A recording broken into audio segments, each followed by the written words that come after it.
Alrighty.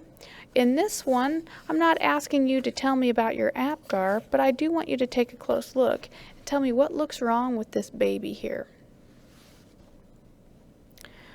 The problem with this baby, he's got nice pink color. Look at that, nice pink cheeks, nice pink belly. But the problem is he has what's called a scaphoid abdomen. Notice how flat his belly is.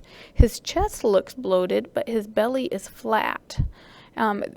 When you see this, this is not a good sign. It suggests that they may have a possible diaphragmatic hernia. This kiddo doesn't look like he's in any respiratory distress though, which is actually kind of odd. But that could be what's going on with the scaphoid abdomen is a diaphragmatic hernia. Typically, if that's occurring, then the stomach contents are up in the chest cavity, compressing the lungs, and they typically do have respiratory distress.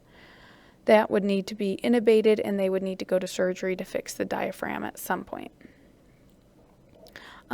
Like I mentioned before, the chest on here looks bloated with an increased AP diameter of the chest, or if the chest is greater on the left side than the right, then you would be suspicious of a pneumothorax. A quick detection for this would be called transillumination, and this is where you hold a bright light up to the baby's chest and you can actually see through their skin, and you would be able to detect where the pneumothorax was if it was present. And then if it's barrel chest, the AP diameter is greater than normal, it would be an indication of air trapping.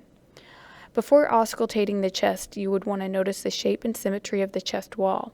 In this infant, the AP diameter appears greater than normal, and there was a concern that the AP diameter of the left chest was actually greater than that on the right.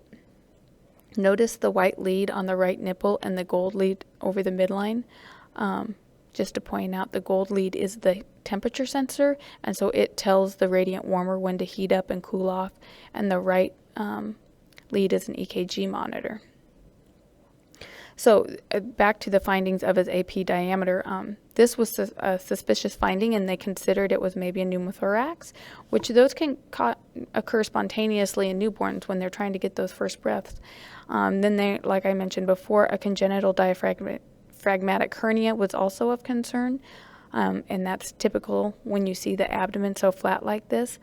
And actually that was the case with this infant. It did have a congenital diaphragmatic hernia, and he did not develop severe respiratory distress, but he did end up going to surgery and having it fixed, and he was doing well. Okay, let's go on to our next slide.